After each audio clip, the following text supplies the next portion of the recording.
말씀을 함께 또 보도록 하겠습니다. 차분하게 한번 해보려고요. 차분하게 여러분들을, 제 목표는 오늘 여러분을 재우는 겁니다. 저는 알아요. 여러분들은 곧 주무실 거라는 거. 졸리신가요? 알겠습니다. 조금만 여기 올려주세요. 조금만 더 소리를. 예. 모니터. 예. 자, 여러분 우리가 사무엘상에 대해서는 사무엘서에 대해서는 여러분 많이 이렇게 읽어보셨죠? 읽어보셔서 많이 아시겠지만 오늘 이제 전체적인 내용의 핵심은 이스라엘이 두 번을 이제 블레셋 사람들과 싸웁니다. 그런데 두 번 다 패해요. 울리네요. 조금. 두 번 다 패하는데 한 번은 몇 명이 죽죠? 아까 이제 읽었잖아요. 우리가 한 명은 4,000명 가량이 죽고, 두 번째 전투에서는 좀 더 많은 숫자가 죽임을 당합니다. 두 번째 전투에서는 약 3만 명의 이제 이스라엘 군사들이 이제 죽임을 당합니다. 근데 그 전쟁의 패배의 원인을 당시 이스라엘 사람들의 그 리더십이라고 하죠. 그 사람들은 어디에 문제가 있을까 막 고민을 하다가 그 문제를 찾는 것이 아니라, 우리가 무언가를 놓쳤구나, 우리가 무언가를 가지고 와서 우리가 이거를 힘 삼아서 우리가 한번 싸워보자 라는 게 오늘 진짜 내용이거든요. 근데 그것이 얼마나 아둔하고 바보 같고 멍청한 건지를, 그리고 얼마나 영적 분별이 못한 건지를 좀 보려고 합니다. 자, 우리 먼저 1절, 2절 함께 보겠습니다. 시작. 사무엘의 말이 온 이스라엘에 전파되니라. 이스라엘은 나가서 블레셋 사람들과 싸우려고 에베네스의 곁에 진치고 블레셋 사람들은 아벡에 진쳤더니 블레셋 사람들이 이스라엘에 대하여 전열을 벌이니라. 그들이 싸우다가 이스라엘이 블레셋 사람들 앞에서 패하여 그들에게 전쟁에서 죽임을 당한 군사가 몇 명이니까 4,000명 가량이라. 싸웠는데 패배했어요. 자, 여러분 우리가 뭔가를 이렇게 열심히 하고 뭔가 이렇게 문제되는 것들이랑 이렇게 해결해 보려고 했을 때 안 됐을 경우가 있잖아요. 그럴 때 보통은 어떻게 행동을 하냐면, 그 왜 안 됐지? 어떻게 해야 이거를 다시 한번 좀 도전해 보고 이렇게 좀 풀어볼 수 있을까 이렇게 고민을 하고, 그 문제 해결을 위해서 이제 그 여러 가지 또 공식을 또 대입해 보기도 하거든요. 똑같습니다. 그래서 우리 3절에 보면은 백성들이 진영으로 돌아와서 이제 왜 졌을까 하고 이제 고민을 해보는 거예요. 우리 3절 한번 해볼까요? 시작. 백성이 진영으로 돌아오매 이스라엘 장로들이 이르되 여호와께서 어찌하여 우리에게 오늘 블레셋 사람들 앞에 패하게 하셨는고, 여호와의 언약궤를 실로에서 우리에게로 가져다가 우리 중에 있게 하여 그것으로 우리를 우리 원수들의 손에서 구원하게 하자 하니. 자, 패배의 원인을 어디서 찾아요? 이거 죄송한데 꺼주시겠어요? 예, 죄송한데 이거 하나만. 예. 패배의 원인을 언약궤가 없어서 진 거 아닌가라고 찾는 거예요. 그래서 어떻게 표현을 하냐면, 말씀 띄워주세요. 오늘 왜 패하셨게 하셨을까? 언약궤가 우리한테 없구나 하면서 실로로 갑니다. 실로에서 우리에게로 언약궤가 실로에 있거든요. 실로의 지정에 회막이 있습니다. 그러니까 전체 회막이 있고, 그 회막에 성막이 있고, 그 뒤에 지성소가 있어요. 그리고 그 지성소 안에 언약궤가 있거든요. 근데 그 언약궤를 가지고 오자는 거예요. 안 돼요. 그러면 그 언약궤는 1년에 한 번 그 대제사장이 그 속죄일을 통해서 갈 수밖에 없거든요. 그러니까 그 날밖에 못 가요. 근데 지금 속죄일도 아니고 전쟁에 졌다는 이유로 언약궤를 갖고 오자. 언약궤의 본래 용도는 하나님 말씀에 순종하고 또 임재를 기다리는 거거든요. 근데 이거를 전쟁의 도구와 부적같이 여긴 거죠. 이렇게 한번 볼까요, 여러분? 우리가 십자가를 믿는 사람들입니까? 우리가 십자가를 믿어요? 우리 십자가를 믿진 않죠. 우리는 십자가를 근데 왜 우리가 여기서 달아놓죠? 예수님 희생을 크게 얘기해. 희생을 기억하기. 할렐루야, 맞아요. 컨디션 좋은데? 뭐냐면 십자가의 역할은 예수님이 십자가에서 달리신 그 십자가 구속의 사건을, 은혜를 우리가 기억하기 위함이라는 거죠. 그러니까 상징적인 거지 우리가 이거를 믿지는 않잖아요. 근데 이단들은 우리에게 공격하는 이유 중에 하나는 뭐냐면 왜 너희는 그 상징물은 십자가를 너무 귀하게 여기냐는 거예요. 근데 그건 잘못된 거죠. 우리가 상징물인 십자가를 귀하게 여기는 이유는 귀하게 여기시죠?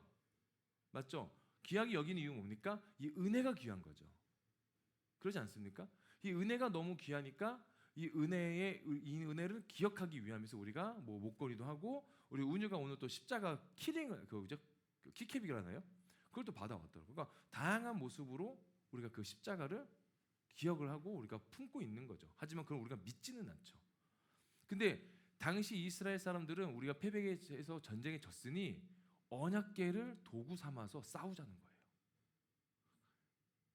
하나님을 기대하고 하나님께 기도하고 하나님께 신뢰한 것이 아니라 언약궤를 믿게 되는 거죠.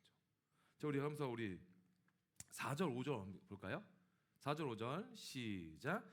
이에 백성이 실로에 사람을 보내어 그룹 사이에 계신 만군의 여호와의 언약궤를 거기서 가져왔고 엘리의 두 아들 홈니와 비느하스는 하나님의 언약궤와 함께 거기에 있었더라.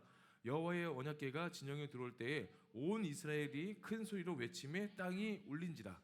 야, 그러면 엘리가 누구죠? 예? 그게 얘기해 주세요. 우리 1장에 나오잖아요. 1장에 보면 우리 한번 볼까요?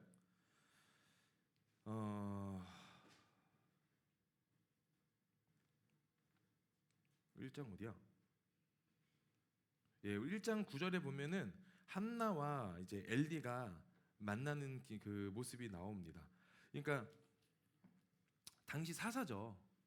그 엘리가 그 사사로서의 역할을 감당하는 겁니다. 마지막 사사예요. 그리고 선지자 사무엘이 이제 선지자가 되는 거죠. 그런데 이 엘리의 아들 홈니와 비느하스는 굉장히 잘못 자랐어요. 네. 그래서 하나님이 그 가정에 예언을 하시고 선포하시고 저주를 하십니다. 그게 뭐냐면 3장이거든요. 3장 12절부터 우리 14절까지 한번 볼까요? 3장 12절에서 14절까지. 예, 함께 하겠습니다. 시작. 내가 엘리의 집에 대하여 말한 것을 처음부터 끝까지 그날에 그에게 다 이루리라. 내가 그의 집을 영원토록 심판하겠다고 그에게 말한 것은 그가 아는 죄악 때문이니 이는 그가 자기의 아들들이 저주를 자청하되 금하지 아니하였음이니라. 그러므로 내가 엘리의 집에 대하여 맹세하기를 엘리 집의 죄악은 제물로나 예물로나 영원히 속죄함을 받지 못하리라 하였노라 하셨다. 죄악이 너무 큰 거예요. 근데 엘리가 그 자녀 양육이 잘못된 거죠. 그러니까 하나님과의 관계가 우선이 아니라 이 자녀가 우선가 되는 거예요. 그러니까 잘못된 행동을 해도 고치지 않는 거죠. 자, 어제 우리 사랑하는 은유가 제 팔을 물었어요. 그냥 뭘 못하게 했는데 확 문 거예요.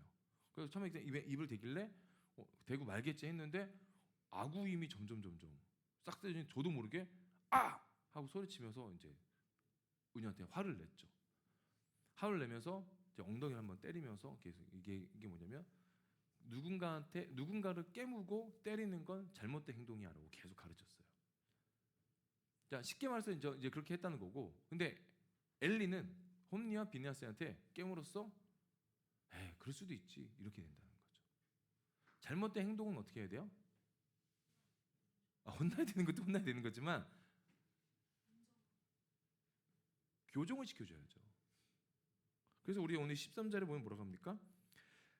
내가 그의 집에 영원토록 심판하겠다고 그에게 말한 것은 그가 아는 죄악 때문이라고 그랬어요. 엘리도 알아요. 자기의 아이들이 얼마나 하나님 앞에서 범죄함이 큰지. 근데 교정시켜주지 않아요. 그래서 심판을 예고하십니다. 이거 기억하셔야 돼요. 심판에 대한 예고. 자, 그러면서 이제 언약궤가 실로에서 이제 들어옵니다. 이스라엘 땅으로 이제 들어오는데 진영이 들어오니까 이스라엘이 어디가 큰 소리로 외친대요. 그 큰 소리가 얼마나 큰지 4절, 5절에 이렇게 얘기합니다. 이스라엘이 큰 소리로 외침에 뭐가 울린대요? 땅이 울린대요.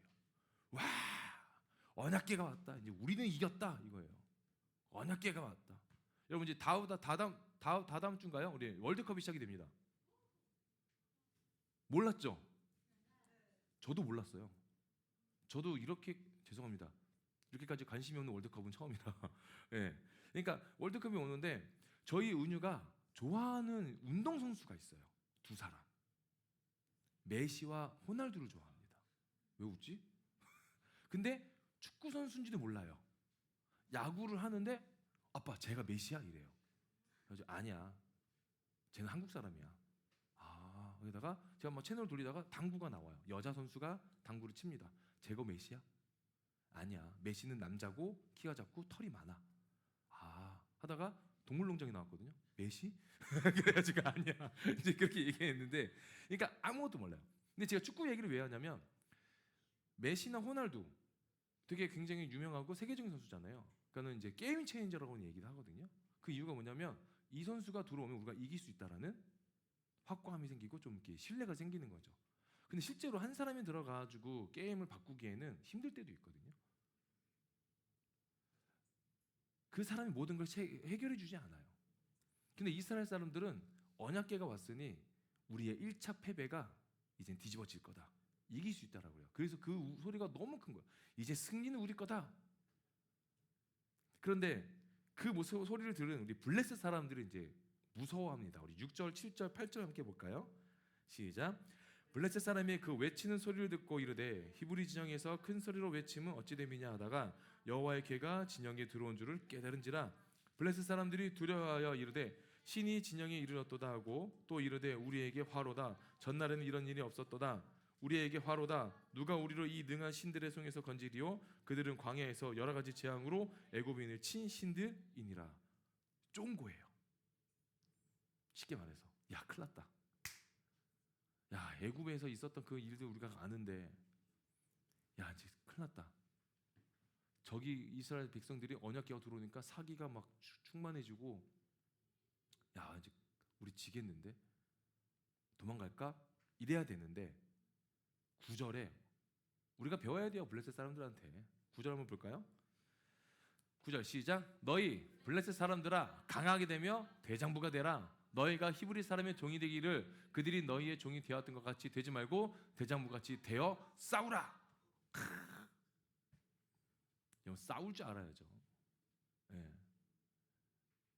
우리 그 신앙 얘기를 할 때 제가 청년일 때 저를 이제 그 담당해 주시던 우리 청년부 목사님이 항상 설교 때 얘기하신 게 신앙의 야생성을 가져라. 야생성, 야숙성이 있어야 된다고요. 찌질하게 세상에 나가서 처맞고 다니지 말고, 제가 한 거 아니에요. 그분이 하신 말씀이에요. 처맞고 다니지 말고 좀 세상을 다스릴 줄 알고 세상을 정복할 줄 알고 그래야지 맨날 뭐 달라고 울고 고쳐달라고 울고 힘들다고 울고 언제까지 그럴 거냐는 거예요. 그러니까 조금 청년이면 청년답게. 여러분 청년이시죠? 아멘이 아무도 안 나오네. 여러분 청년이십니까? 아씨, 이건 청년이시잖아요. 청년이면 좀 이렇게 뭐라 그래야 돼? 병든 닭새끼처럼 이렇게 너 있지 말고 어떻게 해야 돼요? 제가 저희 청년일 때 가르쳐 주신 목사님 말씀처럼 야수성 있어야 되잖아요. 야생성, 야수성 있어야 되지 않습니까? 호랑이처럼 막 어흥하고 다녀야지. 뭐 그런 게 좀 있어야죠. 뭐 세상에 나가가지고 세상아 덤벼라 이래야지. 나는 하나님 백이다 막 이러면서 한번 덤벼야지. 싸우고. 근데 세상아 덤벼라 근데 막 찌질하게 아프 그만 와 막 이러면 안 되잖아요.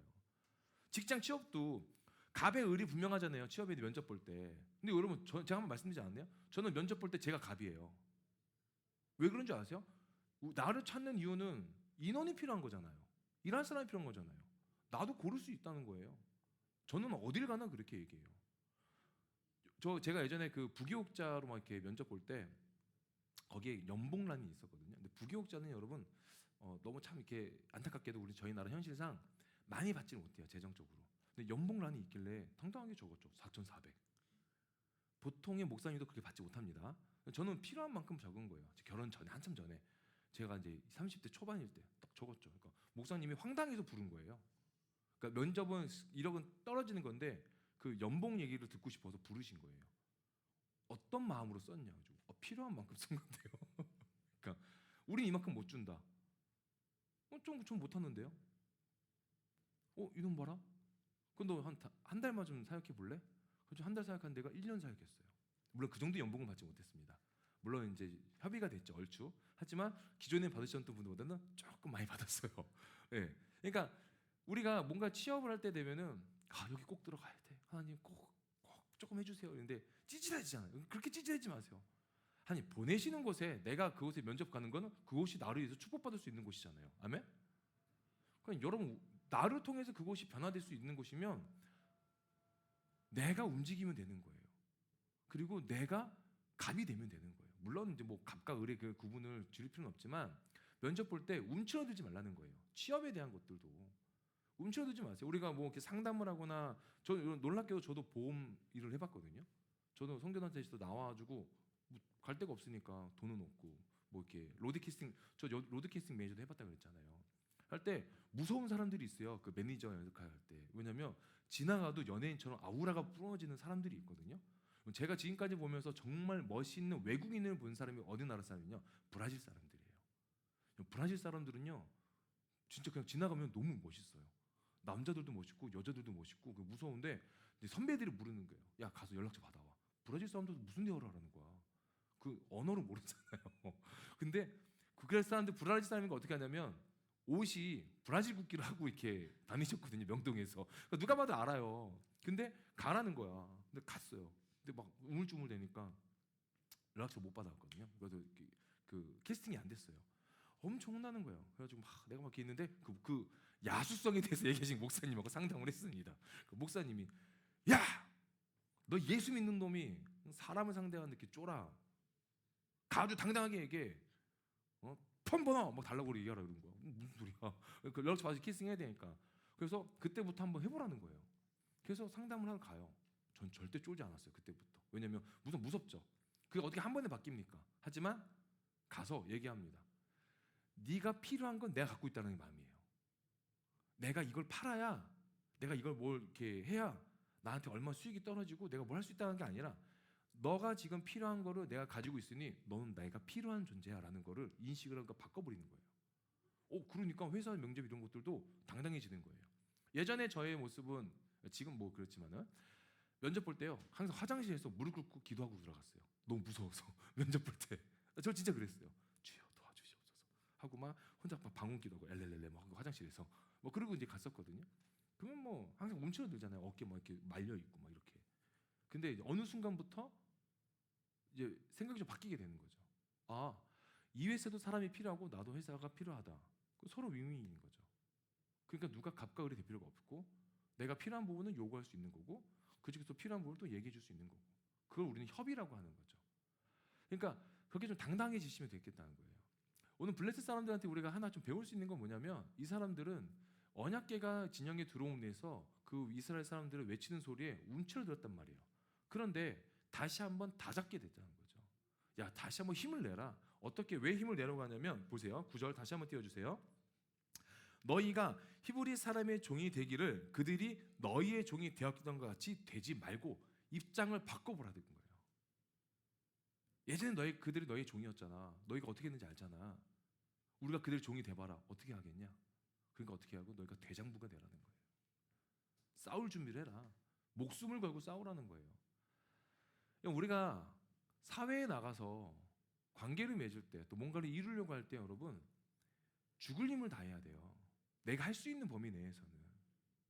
그런데 막연하게 기도하는 사람들만 있지 않습니까? 아니 기도라도 하면 다행인 거죠.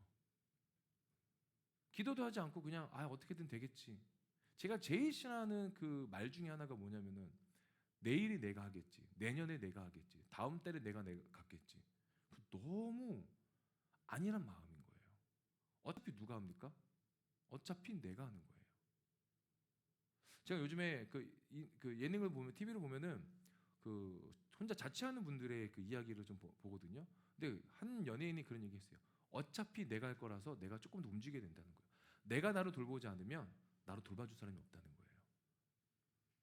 여러분 사람들은요. 그러니까 세상 사람들도 정말 피 터지게 싸우거든요. 피 터지게 싸우고 피 터지게 일하고 피 터지게 삽니다. 근데 크리스천들도 그렇게 살아야 돼요. 근데 크리스천이 어떻게 사냐면 너무 안일하게 막연하게 산다는 거죠. 하나님이 해주시겠지. 그 언약궤만 있으면 되겠지. 내가 십자가로 들고 다니고 내가 그 믿음을 가지고 있으니까 하나님이 도우시겠죠. 여러분 믿음을 가지고 있는 것과 믿음을 표현하는 건 다른 거예요. 믿음을 가지고 있는지 없는지 우리가 어떻게 합니까? 그게 표현되지 않는데. 그렇잖아요. 그러면서 우리 10절에 이제 싸움이 벌어집니다. 10절 함께 읽습니다. 시작. 블레셋 사람들이 쳤더니 이스라엘이 패합니다. 각기 장막으로 도망하였고 살육이 심히 커서 이스라엘의 보병이 엎드러진 지가 3만 명이에요. 와, 거의 이전에 4천 명이 죽었잖아요. 몇 배예요? 몇 배예요? 4 곱하기 몇이 해야 3만이 나오죠? 그렇죠. 7, 8배. 지금 계산 안 됐죠? 저도 방금 4인 줄 알았어요. 더 많이, 배가 넘는 3만 명이면 당시에 어마어마한 인원인 거죠. 이들이 패해요 또. 근데 이 안에서 누가 죽냐면 11절입니다. 시작. 하나님의 계명을 빼앗겼고 엘리의 두 아들 홈니와 비니아스는 죽임을 이때 죽습니다. 그래서 이때 아까 우리 13장, 우리 3장에 봤던 하나님의 예언이 성취가 되는 거죠. 그들의 죄악으로 인해서. 근데 홈니와 비니아스가 죽은 것보다 더 안타까운 사건은 뭐예요? 언약궤를 빼앗긴다는 거예요. 이거 멍청한 거죠, 여러분. 아니 그냥 실로라는 지역에 그냥 그 회막에 성막에 지성소에 놔뒀으면 안전했을 텐데 이걸 괜히 전쟁에 뭐 이렇게 뭐 부적처럼 뭐 이게 있으면 나을 거다라고 해가지고 뭐 갖고 왔는데 져버리잖아요. 빼앗기지 않습니까? 그러면 언약궤에 우리가 그 세 가지가 있는 거 이제 뭐 이렇게 배우셨겠지만 얘기하면 십계명 2개의 돌판이 있고요. 금항아라 만나를 이제 담아왔던 금항아라가 있고 그리고 쌍나 지팡이가 이 3개가 있거든요. 다 뺏긴 거예요, 여러분. 하나님의 임재가 없어요. 내가 할 수 있는 거, 내가 혼자서 하나님 앞에서의 그 관계성을 온전히 회복하지 못하니까 자꾸 다른 거에 눈이 가는 거죠. 이스라엘 사람들이 패배한 이유는요, 언약궤나 뭐 그런 게 다른 것이 아니라 딱 하나예요. 하나님의 관계가 틀어져 있는 거예요. 그러니까 예전에는 그랬잖아요. 모세가 기도하면은 전쟁에서 이겼잖아요. 그죠? 여호수아도 그 이스라엘 사람들이 출애굽돼 가지고 가나안 땅에 들어갈 때도 하나님 말씀에 순종하니까 이겼잖아요. 하나님 말씀을 듣고 하나님과의 임재의 온전한 친밀한 관계를 가지면 우리는 질 수가 없어요. 근데 지는 이유는 세상에서 패배자로 사는 이유는 내 인생에 말리는 이유는 내 인생에 꼬이는 이유는요. 관계가 안 좋아서 그런 거예요. 관계가 안 좋으니까 자꾸 관계를 회복시키려고 내가 뭘 하는 거죠. 내가 무언가를 할 수 있다는 착각 속에 사는 거예요. 내가 뭘 해야지. 여러분 기도하고 행동하시는 것과 기도 안 하고 행동만 하고 자꾸 다른 거에 대해서 마음을 빼앗기는 건 결과물이 너무 달라요. 우리 잠언 3장 5절에서 6절 볼까요? 예, 잠언 3장. 먼저 5절 볼게요. 3장 5절 시작. 너는 마음을 다하여 여호와를 신뢰하고 내 명철을 의지하지 말라. 너를 믿지 말라는 거예요. 6절 시작. 너는 범사에 그를 인정하라. 그리하면 내 길을 지도하신다는 거 뭐예요? 지도 받았잖아요. 길을 알려주신다. 어떻게 가야 될지, 어떻게 건너가야 될지, 어떻게 살아가야 될지 그 방법을 알려주신다는 거예요. 근데 우리는 어떻게 합니까? 5절에부터 보면은 뭐예요? 내 명철을 의지하지 말래요. 내가 나를 너무 많이 믿지 않습니까? 내 경험, 내 지혜, 내 가져왔던 지식. 그게 전부인 거예요. 하나님의 관계가 틀어지면. 아, 내가 살아보니까 이게 맞더라. 이게 살아보니까 이렇더라. 여러분 절대 아닙니다. 그거는 그때 그 순간에 그게 최선이었던 거예요. 살아가면서 다 달라져요, 여러분. 살아가면서. 우리 은혜가 일주일 전에 영유아 검진을 받았거든요. 근데 감사하게도 참 건강하게 잘 자라고 있어요. 여러분 기도해 주셔서. 그런데 예전에 제가 우리 은혜가 영유아 검진할 때 조금은 과체중도 있었고 막 여러 가지 조금 이렇게 또래들보다 좀 못난 부분들도 있었어요. 좀 떨어지는 부분도. 그러면 막 그 뭐라 그러죠? 그 기준치에 자꾸 얽매여져 있는 거예요. 그런데 예전에 어떤 선생님이 그런 얘기 하셨어요. 애들은 커가면서 바뀝니다. 거기에 매물러 있으니까는 자꾸 거기 뭘 맞추려고 한다는 거예요. 그게 기준이 되니까. 근데 하나님이 기준이 되셔야 되는 거잖아요. 그럼 저를 보면서 많은 분들이 물어보신 것들이 있어요. 부모님이 키가 크신가 봐요. 아니거든요. 우리 어제 글러브 예배 때요, 새로운 우리 그 멤버가 왔는데 아이가 좀 작대요. 그러면서 걱정을 많이 하시는 거예요. 그래서 제가 그랬어요. 우리 어머니 아버지도 작으셨다. 우리 어머니 아버지 160 안 되셨다. 어머니 돌아가실 때 150이 안 되셨다. 그래서 목사님 보고 소망을 가집니다. 이러는데 우리 주은이가 저희 부모님도 작으세요. 주은이 엄청 죄송합니다. 자매한테 엄청 하면 안 되죠. 그래도 뭐로 표현하죠? 키가 크지 않습니까? 할렐루야. 말을 단어를 잘 선택해야 돼 지금. 예. 그러니까 모르는 거잖아요. 근데 우리는 부모가 작으니 애가 작을 거다. 아니라는 거예요, 여러분. 작은 이유는 분명히 있어요. 안 먹는 거, 운동 안 하는 거, 여러 가지 이유가 있죠. 근데 우리는 자꾸 부모가 작고 뭐가 있고 하면은 당연히 이럴 거다라는 거. 그게 명철이라는 거예요. 그렇게 의지하지 말라는 거예요. 네가 겪어왔던 지식 의지할 거 없다는 거예요. 누가 인도하신다고요? 하나님이 인도하신다고요. 그분의 기준을 맞추면 돼요. 그분의 삶으로 그분이 우리에게 말씀해 주신 이 성경에 대한 기준으로만 살면은 안 풀린 적은 없어요.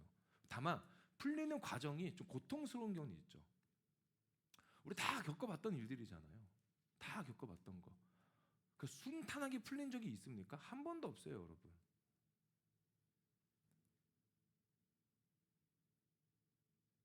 내가 하나님을 신뢰하지 못한 이유는 경험이 없으니까 신뢰 못하는 거죠.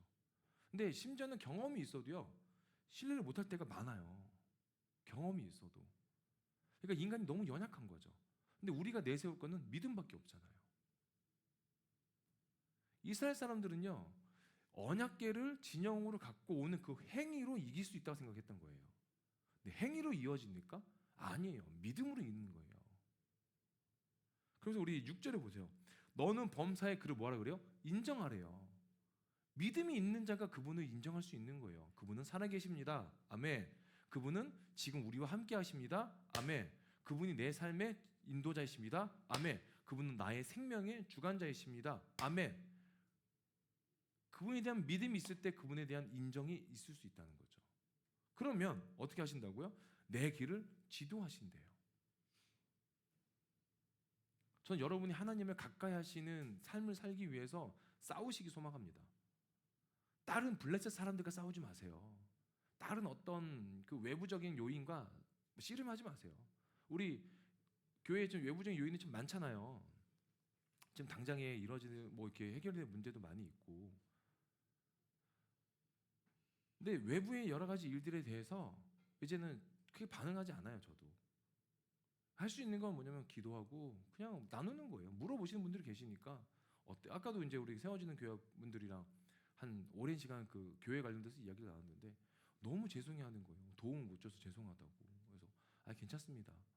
우리 또 가정의 문제도 있었는데도 목사님 전화 오셔가지고 목사님 어떻게 되셨어요? 그래가지고 뭐 이렇게 얘기하다가 좀 도움 못 드려서 죄송합니다. 좀 죄송할 일이 아닌데 이런저런 이야기를 나누면서 말씀하신 건 뭐냐면 우리가 결국에는 이 시간에 우리가 할 수 있는 건 하나님을 더 신뢰하는 것밖에 없다는 거예요. 하나님을 더 찾고 하나님 앞에 더 부르짖고 우리 마음을 더 고백하는 거. 그것 말고는 우리가 지금 할 수 있는 게 없는 거예요. 교회에 대한 문제뿐만 아니라 우리 아까 연수자매님이 앞에서 기도했지만 우리 각각의 가정에 아프신 분들도 계시잖아요. 우리가 어쩌지 못하는 병환 아닙니까? 인간의 손에서 할 수 있는 거는 우리가 지금 다 하고 있잖아요. 그 이상의 것은 누가 하셔야 돼요? 하나님 하셔야 되잖아요. 그럼 하나님께 기도하셔야죠. 그리고 더 하나님을 찾으셔야죠. 우리가 복음을 위해서 산다고 하잖아요. 복음을 위해서 살기 위해서는 뭐가 필요합니까? 내 안에 복음이 있어야죠. 그 복음이 뭡니까? 하나님 말씀이에요. 내 안에 말씀이 없으면 복음이 전도가 안 되는 거죠. 내 안에 예수가 없는데 어떻게 그게 드러납니까? 내가 하나님과 가까이 하지 못하는데 어떻게 하나님을 내가 누군가한테 소개시킬 수 있겠어요? 그러니까 전도할 때 주로 얘기하는 건 뭐예요? 교회 얘기하잖아요. 찬양 얘기하잖아요. 프로그램 얘기하잖아요. 우리 교회 관계가 어떻다. 우리 교회 이런 교회다. 어떤 교회다. 그거는 부수적인 것들이에요. 제일 중요한 건 뭡니까? 우리 교회 하나님이 있다라는 거예요. 믿으십니까? 우리 교회도 하나님 있고 저쪽 교회도 하나님이 있어요. 어떤 교회든 다 하나님 있습니다, 여러분. 왜냐면 하나님을 향한 믿음을 가진 자들 모인 곳이기 때문에 어떤 교회든 하나님은 있어요.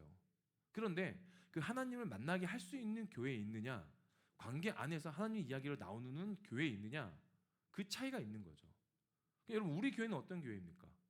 하나님에 대한 나라를 고백하는 나라 그 교회입니까? 아니면 여러분의 삶에 대한 집중도가 높은 교회입니까?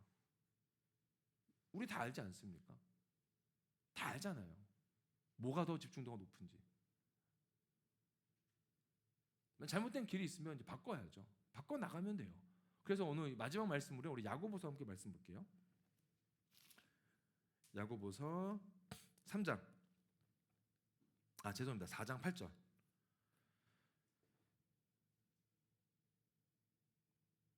야고보서 4장 8절. 자, 함께 읽겠습니다. 시작. 하나님을 가까이 하라. 그러면 너희를 가까이 하시리라. 죄인들아 손을 깨끗이 하라. 두 마음을 품은 자들아 마음을 정결하게 하라. 맞죠? 4장 8절. 다시 한번 읽을게요. 시작. 하나님을 가까이 하라. 그러면 너희를 가까이 하시리라. 죄인들아 손을 깨끗이 하라. 두 마음을 품은 자들아 마음을 정결하게 하라. 하나님을 가까이 하면 우리를 가까이 하신대요. 근데 우리한테 권면하신 게 있습니다. 손을 정결하게 하고 두 마음을 품지 말라 그러세요. 두 마음은 하나님과 다른 무언가를 얘기하겠죠. 우리는 이걸 속된 말로 뭐라고 얘기하냐면 우상이라고 얘기하는 거예요.